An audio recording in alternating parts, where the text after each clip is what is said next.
Et salut à tous, bien content de vous retrouver pour cette nouvelle vidéo consacrée à l'actualité du MotoGP. J'ai l'impression que ça fait vraiment 100 ans qu'on s'est pas vu. Oui, il y a eu des petites vacances pour moi et ça y est, on est donc maintenant totalement de retour sur cette chaîne YouTube.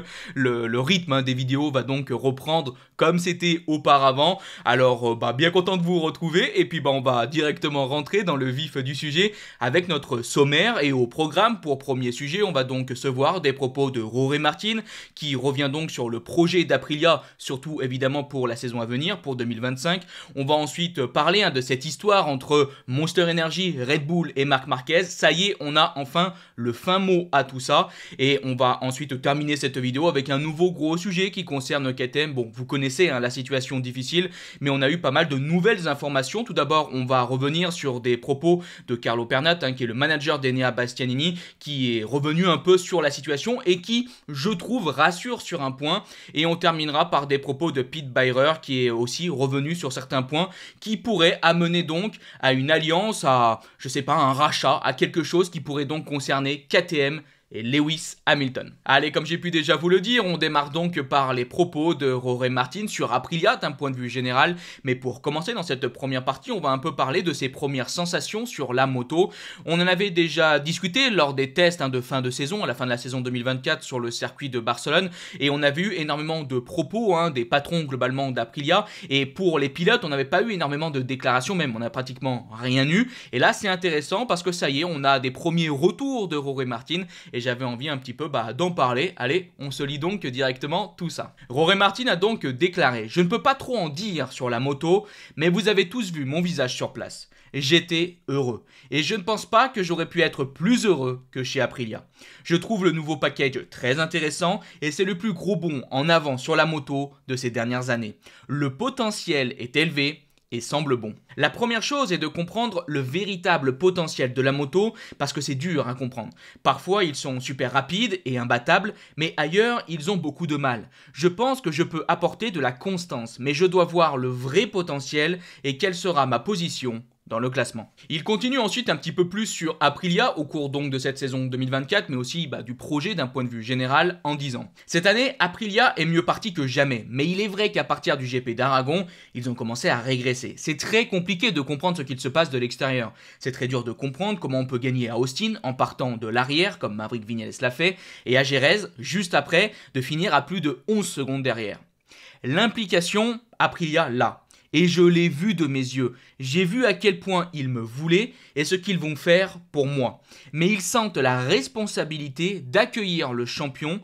Nous voulons tous gagner, mais pour le faire, nous devons appliquer une stratégie et avoir une vraie dynamique de travail. » Voilà donc ces rapides propos de Jorge Martin sur la situation d'un point de vue général d'Aprilia, mais aussi ces quelques premiers mots, on va dire, sur cette moto, sur la moto qu'il a pu donc tester lors des tests de Barcelone. Et quand il dit ces propos, que je cite: « Je trouve le nouveau package très intéressant et c'est le plus gros bond en avant sur la moto de ces dernières années. » Oh, ça me donne quand même un petit sourire et ça donne quand même de bons petits espoirs. Alors, on va se le dire tout de suite, on sait qu'en MotoGP, faut jamais s'enflammer pour quelque chose qui n'est pas encore arrivé.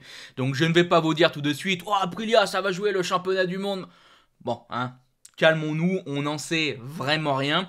Mais j'ai quand même envie de croire qu'Aprilia, lors de cette future saison, sera clairement la deuxième force de ce plateau. Arriver à battre Ducati, arriver à jouer le championnat du monde face à Ducati, bon, je pense que ça risque d'être quand même un petit peu compliqué. Maintenant, il y a toujours quelque chose qu'il ne faut jamais oublier, c'est qu'il va falloir voir l'évolution que va avoir Ducati avec cette GP25. Est-ce qu'on va stagner un peu? Est-ce qu'on va progresser un tout petit peu? Parce que si à l'inverse, par exemple, Aprilia fait un énorme bond en avant en termes donc de performance, alors peut-être que les cartes pourraient être totalement redistribuées. C'est pour ça qu'on attend évidemment les tests de Sepang, parce que là on pourra déjà avoir un premier avis sur cette dynamique qu'on pourrait avoir au cours de la saison 2025. Aujourd'hui, avec ce que l'on a vu et ce qu'on a comme matière, on va dire, pour se faire donc un avis, bon, il est quand même compliqué d'imaginer que Ducati n'arrive pas à être au sommet au cours de cette saison 2025, mais moi j'ai envie d'y croire parce que, comme l'a très bien rappelé Jorge Martin, en 2024, on a pu voir aussi de belles choses d'Aprilia. Cette victoire de Maverick Viñales à Austin, cette double victoire, parce qu'il a gagné en sprint et donc aussi lors de la course du dimanche, pardon. Donc D'un point de vue général, il faut quand même jamais oublier que Aprilia, aujourd'hui, même s'il y a encore évidemment beaucoup de choses à faire progresser, Aprilia reste dans une bonne position. Alors je sais pas si actuellement c'est la troisième ou la deuxième force du plateau, mais on est là, on est performant. Oui, on est un cran, un bon gros cran en dessous de Ducati, mais on est quand même performant. Surtout que je pense qu'au cours de cette saison 2024, il y a eu quand même pas mal de choses qui ont fait que la dynamique a été un peu plus compliquée. Justement, Jorge Martin se questionne là-dessus. Et évidemment, d'un point de vue extérieur, c'est très compliqué de véritablement mettre le doigt sur ce qui a manqué, ce qui a été compliqué pour Aprilia. Mais des quelques points que moi je peux imaginer, déjà, bon, on a vu que Vignales a pu faire de très très belles choses, c'est vrai, mais il y a eu aussi des moments beaucoup plus compliqués, et je pense que ça c'est pas uniquement lié à la moto, c'est aussi lié un petit peu à Maverick Vignales. On sait que Vignales c'est un pilote qui à certains moments est exceptionnel, gagne, fait des choses voilà, vraiment extraordinaires, et à d'autres moments bah ça se casse les dents. De l'autre côté, on avait aussi Aleix Espargaro. Aleix Espargaro, bon, bah, il a pris sa retraite, il va rejoindre Honda. Bon, on a senti quand même qu'Aleix Espargaro, il a été un petit cran en dessous au cours de cette saison. Et ça, d'un point de vue donc général, hein, pour les deux pilotes, évidemment, ça n'aide pas à aller chercher les meilleures performances possibles sur la moto. Peut-être aussi, hein, du point de vue du développement, sachant que Vignales allait partir donc chez KTM et que Aleix Espargaro allait aussi donc partir et donc techniquement chez Honda, bah, peut-être aussi qu'Aprilia, du point de vue du développement, on en a donné un petit peu moins, on a un petit peu moins investi, parce qu'évidemment, on ne veut pas donner d'informations à la concurrence. Donc je me dis aussi peut-être qu'Aprilia a un petit peu moins développé au cours de cette saison, et contre par exemple Ducati ou même d'autres constructeurs qui travaillent très dur, et bah tout ça, ça se paye. Donc d'un point de vue général, je pense quand même qu'il y a pas mal d'explications, et je me dis qu'en 2025, la tendance pourrait être totalement différente. Déjà, bah, on a signé Jorge Martin, alors c'est vrai, on a aussi un Marco Bezzecchi, ne l'oublions pas, mais je pense qu'on va quand même plus appuyer la signature de Jorge Martin, qui est le champion du monde 2024, qui est un pilote constant, mais surtout constant aux avant-postes. C'est un pilote qui fait quand même peu d'erreurs, même si oui, il en a fait, mais comme tous les pilotes, comme tous les grands champions, ça arrive de tomber quand on est à 100% tout le temps. Donc, dans l'ensemble, je trouve que Martin est vraiment un pilote extrêmement constant. Il est extrêmement fort. Et donc ça va être un atout absolument majeur, bien évidemment, pour Aprilia. Oui, Aleix Espargaro est très fort. Oui, Vignales est très fort. Mais pour moi, ces deux pilotes n'ont pas la stature d'un Jorge Martin. Et pourtant, bah, Martin est quand même jeune, mais voilà, Jorge Martin, avec ce championnat du monde donc gagné en 2024, il a pris une autre ampleur et il a montré des choses en 2023 et en 2024 qui sont absolument stratosphériques. Donc ça déjà pour Aprilia, ça va être quelque chose de véritablement très important, et je pense aussi qu'Aprilia va rajouter beaucoup plus d'investissement dans le développement. Alors c'est déjà le cas, mais on sait que Aprilia, du point de vue de l'investissement en MotoGP, c'est pas le plus gros des projets. Là je pense qu'avec Jorge Martin en tête d'affiche, Aprilia va faire peut-être plus d'efforts et va peut-être plus investir, et peut-être qu'on aura donc véritablement un bond en avant en termes de performance qui va être, je l'espère, très important pour cette future saison. De toute façon, on va se le dire, on sait quand même que Ducati est devant, il y a de grandes chances que Ducati reste devant. Si Aprilia veut véritablement concurrencer Ducati pour le championnat du monde, il va falloir un sacré bond en avant du point de vue de la moto. Techniquement, du point de vue du pilote, ils l'ont déjà fait, donc voilà, il faut que la moto suive. Et avec ces propos, avec ce que l'on voit là, de ce qu'a pu donc dire Jorge Martin, pour moi, les voyants sont au vert.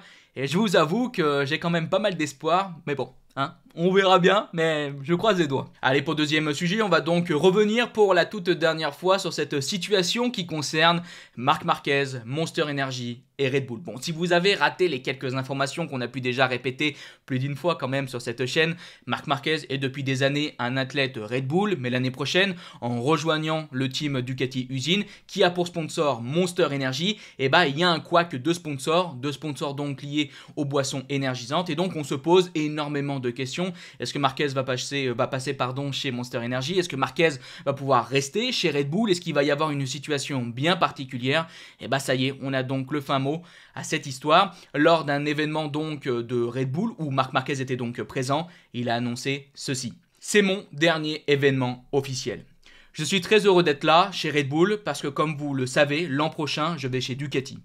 J'ai eu une relation de plus de 15 ans avec Red Bull. Ducati a un autre sponsor. J'aurais aimé que ça continue, il y a eu beaucoup de discussions, mais par respect envers Red Bull, je ne serai pas sponsorisé par Monster à titre personnel, je ne peux pas continuer avec Red Bull. Voilà, bah ça tient donc en quelques mots, Marc Marquez va donc quitter Red Bull pour l'année prochaine, mais il ne rejoint donc pas Monster Energy. Ça rejoint les rumeurs dont on avait déjà discuté dans une précédente vidéo où techniquement Marc Marquez n'allait pas devenir un pilote lié à Monster Energy. Alors Marquez dit que c'est en respect donc de Red Bull, à voir aussi ce qui se passera dans les années à venir. Est-ce que, je sais pas, Red Bull pourrait devenir un sponsor de Ducati, est-ce qu'il pourrait y avoir des bouleversements, je ne sais pas, mais en tout cas ce qui est officiel c'est que Marc Marquez n'est plus un athlète Red Bull et ça va être quand même un sacré changement pour lui alors que comme il a pu le dire ça fait plus de 15 ans qu'il est avec ce sponsor.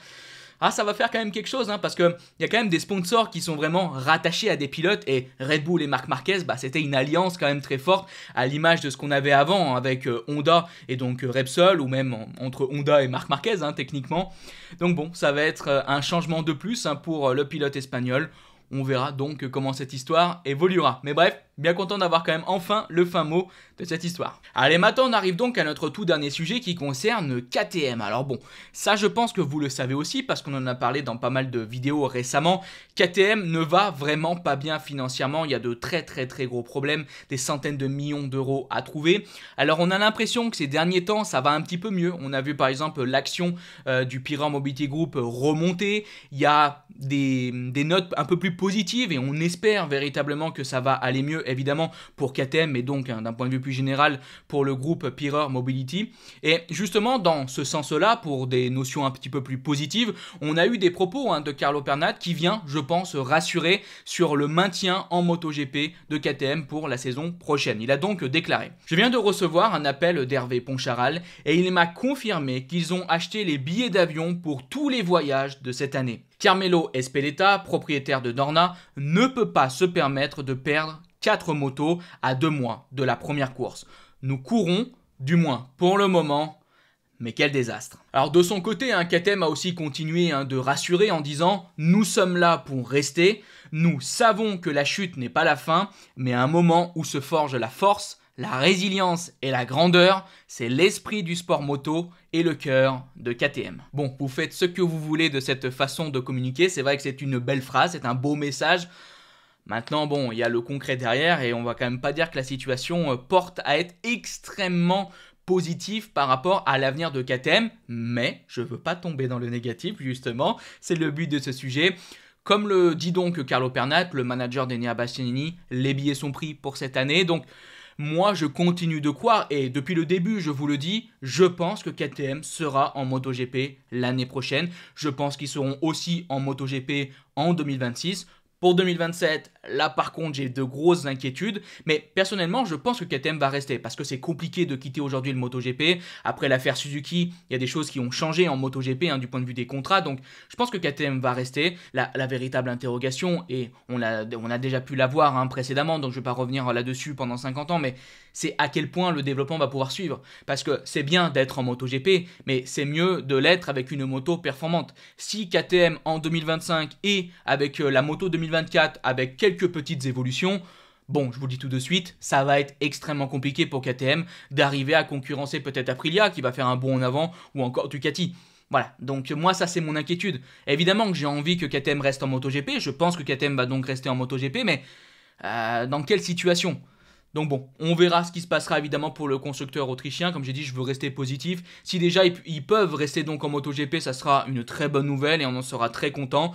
On verra ce qui se passera aussi donc évidemment en janvier sur le circuit donc de Sepang, où on pourra voir un petit peu la performance, le niveau de cette moto lors de ces tests. On continue donc clairement de croiser les doigts et j'espère qu'il y aura donc un avenir meilleur pour le constructeur autrichien. Et justement, on continue avec un autre sujet qui concerne KTM pour véritablement terminer cette vidéo. Dans une précédente vidéo, si vous l'avez donc regardé, je parlais des rumeurs qui pouvaient peut-être amener un rachat de l'équipe MotoGP de KTM par Lewis Hamilton. Alors ça semblait extrêmement fumeux, ça ressemblait à vraiment une rumeur sortie de on ne sait où.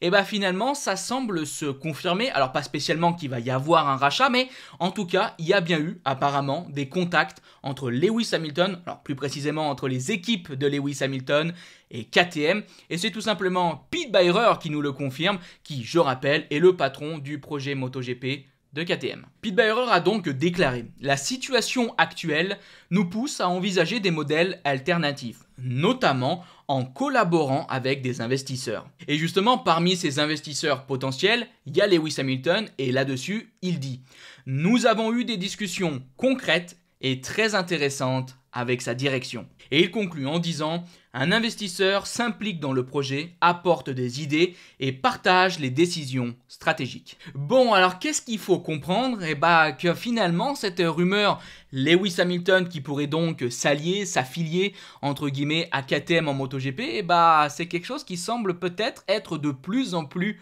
concret. Alors attention, comme vous avez pu le comprendre, devenir un investisseur ne veut pas dire racheter totalement l'équipe.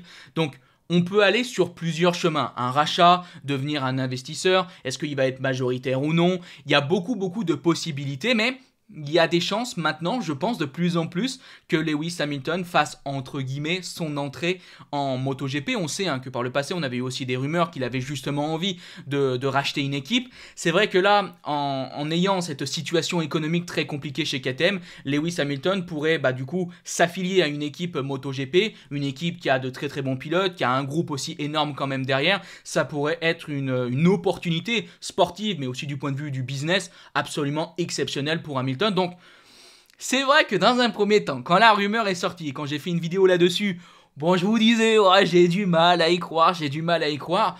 Mais maintenant, avec ces propos de Pete Beirer, je me dis que bon, peut-être qu'il y a quelque chose qui est en train de se mettre en place, surtout que bon, KTM a besoin d'une solution, on a besoin d'investisseurs, on a besoin de trouver de l'argent.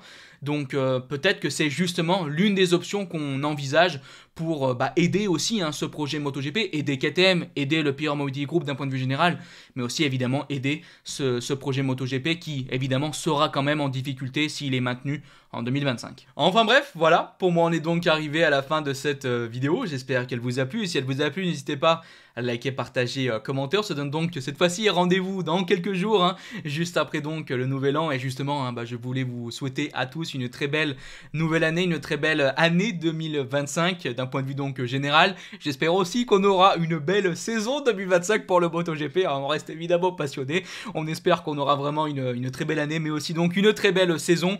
Bref, voilà, on se donne donc rendez-vous normalement après donc le premier. Je vous dis bye bye les potes. Ciao.